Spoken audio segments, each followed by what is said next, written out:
নমস্কার বন্ধুরা, Shirsha kitchen with village ফুডসে তোমাদের সবাইকে স্বাগত জানাই। আশা করি তোমরা সবাই ভালো আছো, সুস্থ আছো। তো দেখো আমার মেয়ে, দেখো এখন ওর 5 মাস বয়স হয়নি। তো দেখো কেমন বসেছে, দেখো বসে কেমন আছে, দেখো কি সবাই দেখো বসে আছে, দেখো ভালো করে বসতে পারে না। হ্যাঁ, বসতে বসতে পড়ে যায়, তাও বসার চেষ্টা করে ও। দেখো কিভাবে দেখো বসে আছে, আর কেমন হাসছে দেখো তোমাদেরকে দেখে। তোমাদেরকে নমস্কার বলে দাও, দেখে নমস্কার বলে দাও দর্শকদেরকে। তো পা মিলে বসে আছে একদম রান্না বান্না করবে বলে। কি সুন্দর দেখো বসে আছে রান্না বান্না করবে বলে। তো আজকে তোমাদেরকে দেখাবো একটা নতুন রান্না, গরমের একটা খুব সুন্দর রান্না। এটা হচ্ছে খেড়ো, যেটা খেলে আমাদের কিন্তু গরমের পক্ষে খুব ভালো লাগে, আর মানে খুব খাওয়া উপকার এটা আমাদের পক্ষে। তো দেখো আজকে আমি খেড়ো করব বাগদা চিংড়ি দিয়ে। দেখো আমি এখানে দেখো চিংড়ি মাছ নিয়েছি, দেখো এই দেখো, দেখো নিয়েছি বাগদা চিংড়ি। এই চিংড়ি মাছগুলো দিয়ে আমি করবো আজকে খেরোর তরকারি, যেটা কিন্তু খেতে দারুণ সুস্বাদু লাগবে। তো সামান্য উপকরণ দিয়ে আমি করবো, তোমরা দেখতে পাবে। এখানে দেখো আমি নিয়েছি আলু, এটা নিয়েছি চিনি, এখানে নিয়েছি তেজপাতা, গোটা জিরে, কাঁচা লঙ্কা, শুকনো লঙ্কা, আর এখানে নিয়েছি লবণ, হলুদ আর ধনেপাতা নিয়েছি। তো দেখো এখানে তেলও নিয়েছি আমি। চলো রান্নাটা আমি আমার মেয়ে দুজনের মধ্যে করবো। দেখো মেয়ে একদম রেডি হয়ে কিন্তু বসে আছে তোমাদের রান্না করে দেখাবে বলে, একদম পা মিলে বসে গেছে রান্না করে দেখাবে বলে। আর দেখো হাসছে খুব তোমাদেরকে দেখে। তো চলো আমরা মা মেয়ে দুজনে মিলে শুরু করি এই রান্নাটা। দেখো আমি খেরোটা কেটে নেবো, তার জন্য সামনের অংশটা ছাড়িয়ে নিলাম আমি। খেরোটা আমি আলুর মতন করে কেটে নেবো। চলো ছোট ছোট করে দেখো আমি কেটে নেবো খেরোটা।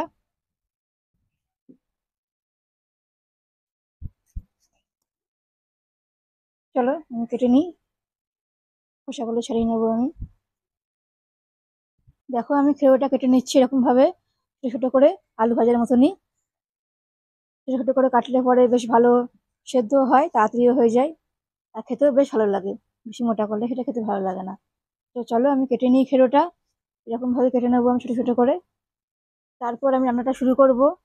এদিকে দেখো উনুনটা প্রায় জ্বলে গেছে, কড়াই বসিয়ে দিয়েছি। চলো খেরোটা কেটে নিই, তারপর তোমাদের দেখাচ্ছি। দেখো এদিকে আমার খেরোটা কাটা হয়ে গেছে। এবার ধনে পাতাটা আমি কুচি করে নিচ্ছি। ধনে পাতাটা কুচনো করে নিচ্ছি, খেরোতে জল দিয়ে দিয়েছি, ধুতে হবে খেরোটা। ধনে পাতাটা কাটা হয়ে গেলেই আমি রান্নাটা শুরু করব, তোমাদের দেখাবো কিভাবে করছি রান্নাটা আমি। চলো দেখো এখানে চিংড়ি মাছের গায়ে আমি প্রথমে লবণ হলুদ মাখিয়ে নেবো। ওদিকে দেখো কড়াই বসিয়ে দিয়েছি, উনুনটা জ্বলে গেছে বেশ ভালো মতন। তো চলো তেলও দিয়ে দিয়েছি আমি কড়াইয়ে। এবার চিংড়ি মাছটা ভালো করে লবণ হলুদ মাখিয়ে নেবো চিংড়ি মাছের গায়ে। এই মাছগুলো আমি ভেজে নেবো ভালো করে। দেখো তেলটা গরম হয়ে গেছে, এবার আমি এখানে চিংড়ি মাছগুলো ফেলে দেবো তেলের মধ্যে। চিংড়ি মাছগুলো ভেজে নেবো তেলে। চলো ভেজে নিই আমি।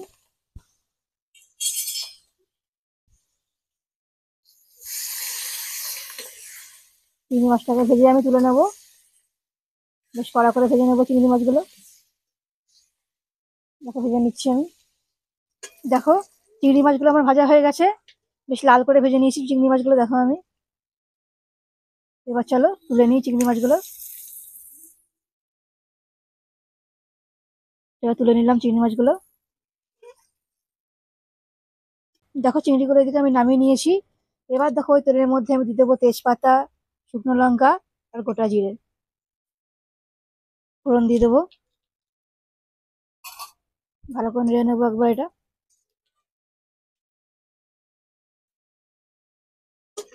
দেখো এবারে এই আলুটা আগে আমি তেলের মধ্যে দিয়ে ভেজে নেবো, কারণ খেলো দিলে পরে জল বেরিয়ে যাবে, তখন আলুটা কাঁচা হয়ে থাকবে, ভালো করে ভাজা হবে না। ওই জন্য আলুটাকে আমি আগে ভেজে নেবো ভালো করে। আমি এতে দিয়ে দেবো লবণ আর হলুদ, দিয়ে ভালো করে ভেজে নেবো। হলুদ দিলাম আর লবণ দিলাম।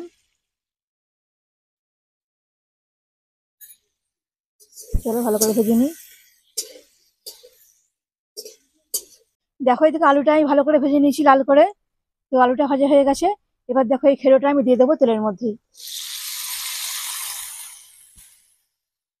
তেলের মধ্যে দিয়ে দিলাম। এবার চলো ভালো করে আমি নেড়ে নেবো। এতে আমার এমনিতে জল বেরিয়ে যাবে, আর কোনো জল দেওয়ার দরকার হবে না।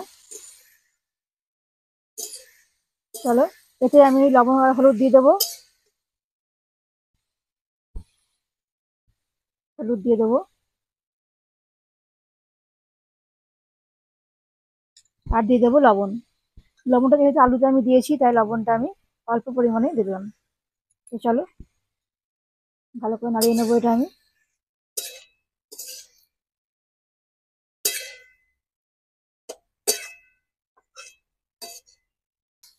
দেখো আমি খেরোটা রান্না করছি। তো চলো এবার চিনিটা দিয়ে দেবো। দেখো খেরোটা অনেকটাই মজে গেছে, আর একটুখানি মজলে হয়ে যাবে। তো চলো এতে আমি চিনি দিয়ে দেবো আর দিয়ে দেবো কাঁচা লঙ্কা চিড়ে। কাঁচা লঙ্কাগুলো চিড়ে আমি দিয়ে দেবো এর মধ্যে। এগুলো আমি চিড়ে দিয়ে দিয়েছি। তো চলো খেরোটা প্রায় ভালো করে একটুখানি মজে যাক, তারপর লাস্টে আমি চিংড়ি মাছটা দেবো। দেখো অনেকটা মজে গেছে। দেখো এখানে আমার একদম পুরো মজে গেছে খেরোর তরকারিটা। দেখো পুরো দেখো মজে একদম মাখা মাখা হয়ে গেছে। তো এবার চলো লাস্টে আমি দেখো দিয়ে দেবো ওই চিংড়ি মাছগুলো যেগুলো ভেজে রেখেছিলাম, দিয়ে দেবো এগুলো। চলো ভালো করে নেড়ে দিই একবার চিংড়ি মাছটা দিয়ে।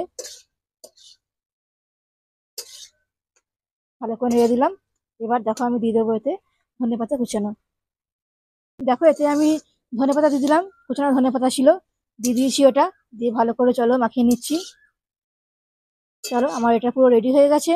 তোমাদেরকে নামিয়ে দেখাচ্ছি চিংড়ি মাছ দিয়ে খেরোর তরকারি কেমন হয়েছে। দেখো বাগদা চিংড়ি দিয়ে খেরোর তরকারি আমার পুরো রেডি হয়ে গেছে। দেখো আমি নামিয়ে নিচ্ছি একদম গরম গরম। দেখে বুঝতে পারছো কতটা সুন্দর হয়েছে। আর এটা কিন্তু ভাতের সঙ্গে খেতে দারুণ লাগবে। দেখো আমি তরকারিটা নামিয়ে নিয়েছি। দেখো তরকারিটা পুরো রেডি। দেখে বুঝতে পারছি কতটা মাখা মাখা হয়েছে আর একদম কতটা মজে গেছে। এটা কিন্তু গরম ভাতের সঙ্গে খেতে খুবই ভালো লাগবে। তো তোমাদের যদি ভালো লাগে আমার রান্নাগুলো, তো অবশ্যই আমার channel Shirsha kitchen with village food এটা সাবস্ক্রাইব করে দিও, আর পাশের বেল আইকনে অবশ্যই ক্লিক করো। আমি আবার আসবো আরো অনেক রকম রান্না নিয়ে তোমাদের কাছে। তোমরা সবাই ভালো থেকো, সুস্থ থেকো। আজকের মতন টাটা বন্ধুরা।